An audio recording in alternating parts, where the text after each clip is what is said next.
It's the night before garbage pickup in a quiet suburban neighborhood. The bins are at the curb in a long, uneven line down the street. The yards behind those bins are full of life.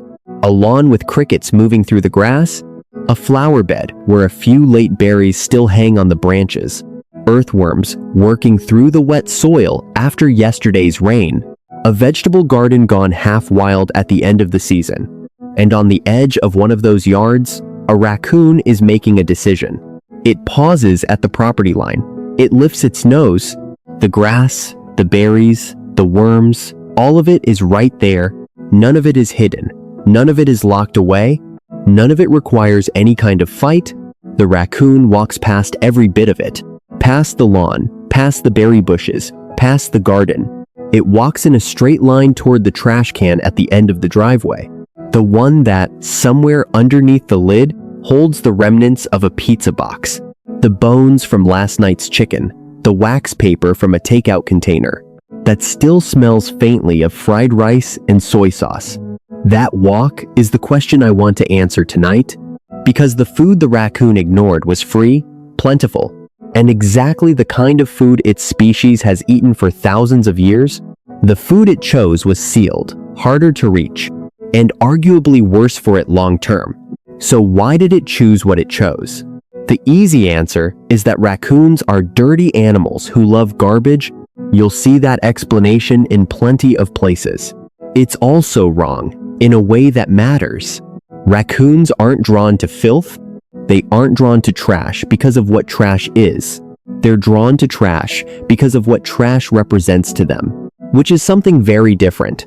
What you're watching? When a raccoon ignores a yard full of natural food and heads for the bin at the curb is a calculation, a small, fast, mostly unconscious one, but a calculation all the same. The animal is weighing energy in against effort out, predictability against uncertainty, and arriving at an answer. That, from its perspective, makes a great deal of sense. There's a researcher at Ohio State named Stanley Gehrt who has spent years studying how urban wildlife adapts to human environments. One of the recurring themes in that body of work is that urban animals aren't slumming, they're optimizing. The city, to a raccoon, isn't a downgrade from the wilderness. It's a different kind of habitat with its own set of rules, and the most successful raccoons are the ones who learn those rules fastest. The story of why your trash matters more than the woods behind your house starts with what raccoons actually eat in the wild, and it ends with a schedule. Yours? In a forest or a wetland or a creek bed, the raccoon's natural menu looks nothing like the cartoon version. It isn't a hand reaching daintily for berries. It's a long, patient, often wet night of work. A wild raccoon will spend hours wading through shallow water, running its sensitive front paws over stones and mud, feeling for crayfish, frogs, and freshwater mussels. It will dig in soft soil for grubs and worms.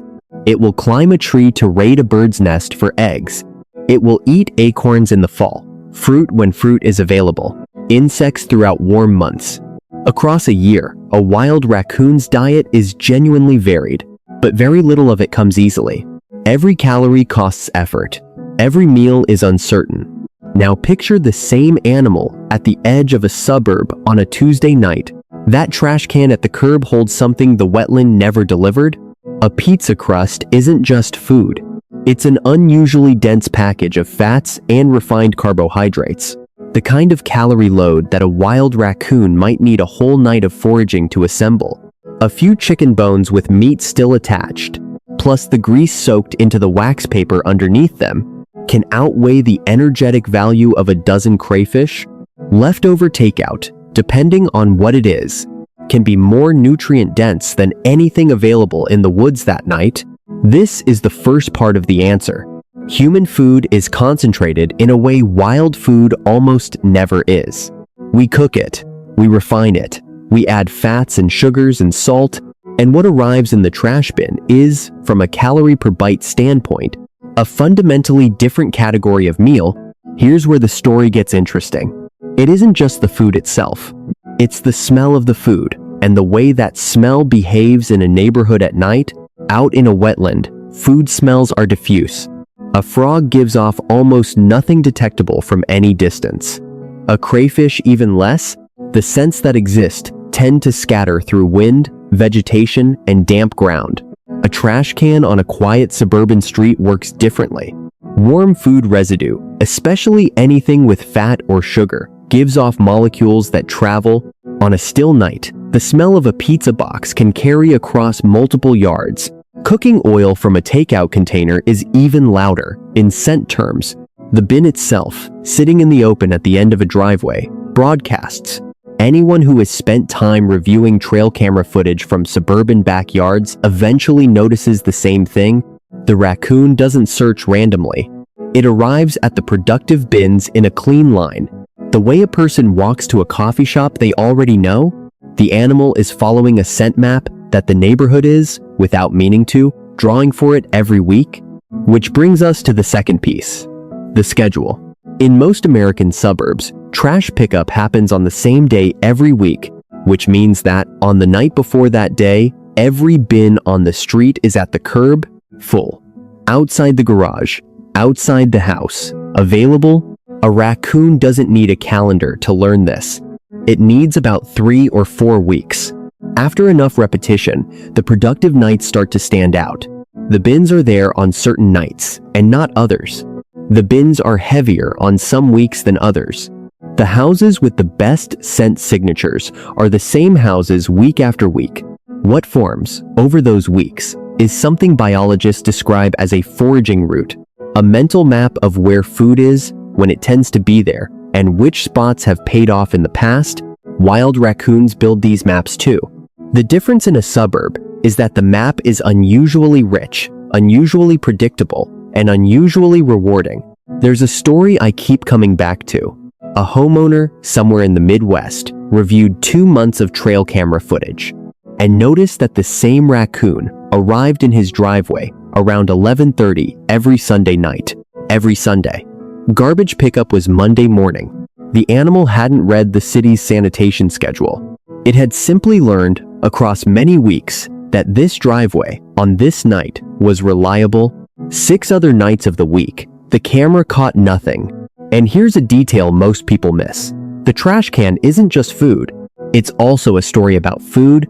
A torn pizza box on the lawn isn't just calories. It's an advertisement that this household orders pizza, and probably will again. A grease-stained takeout bag tells the raccoon that this is a house with regular hot meals being thrown out warm. An empty pet food can in the recycling tells it something even more interesting, which is that there might be a bowl of dry food on a porch nearby. These aren't conscious thoughts in the way a person plans dinner, but the raccoon's behavior gets shaped by them all the same. Productive houses get visited more often. Unproductive ones get skipped. The map updates with every visit. I want to be careful here. We don't know exactly what a given raccoon is thinking when it walks past a yard. What we have is the footage, the pattern, and what people who study these animals have learned over decades. That's enough to say something with confidence. It isn't enough to claim certainty about everything. Now, compare the 2 foraging strategies, side by side. In the woods, a raccoon spends most of its night moving, wading, digging, climbing, listening. Each meal is small, scattered, and earned. In a suburb, the same animal can hit 4 or 5 productive bins in a single block, eat better than its forest cousin in a fraction of the time, and be back at the den before sunrise. The math, from the animal's point of view, isn't close. There's a quieter part of this story though, and it's worth pausing on. The fact that urban foraging works better in the short term doesn't mean it works better in every way that matters. Wild food is what raccoons evolved to eat. The fats, sugars, and salts in human food, the cooked starches, the meat scraps cured with preservatives, none of that fits cleanly into a raccoon's digestive system. Wildlife rehabilitators who handle urban raccoons regularly note that the animals coming in often show signs of poor diet, dental issues, obesity, a coat that doesn't sit right. Cubs raised on a steady diet of trash sometimes have a harder time with their first real winter than cubs raised closer to wild forage. So the trash can isn't an unmixed gift. From the raccoon's perspective, in the immediate moment, the calculation is obvious. Over years, the picture gets more complicated, which brings us back to the raccoon at the property line on the night before garbage pickup. It pauses, it lifts its nose, it chooses the trash can. To a raccoon, your trash isn't garbage, it's a predictable food map. Once you see the night this way, the rest of the picture rearranges itself. The bin at the curb isn't a passive container of waste, it's a signal. The smells coming off it tell every raccoon within several yards what kind of meal is inside, how warm it is, how dense it is, and how often this house tends to produce one. The night before pickup isn't just trash night. It's the most productive night of the week on the entire street. And the houses on that street are not all sending the same signal. Some bins are sealed, dry, low scent. Some are leaning open, with grease and food residue on the outside. Some have a takeout bag set next to them. Each of those, to the animal walking down the sidewalk at midnight, is a different sentence in the same paragraph. So here's the thing worth carrying with you. The next time you wheel your bin to the curb the night before pickup, pause for a second, not to scold yourself, just to read what the bin is saying. What does it smell like from a foot away? From 3 feet away? Is the lid pressed down? Is there grease on the outside? Is anything sitting next to it that wasn't there last week? You're not the only one reading it. Somewhere, sometime after dark, a raccoon will walk down your street, with its nose lifted, sorting through the same sentences. Most homeowners never think of their bin that way. But to the animal you've never quite caught on camera, that bin is the most interesting line in a story that's been unfolding on your block for years. The forest can wait. The buffet is at the curb.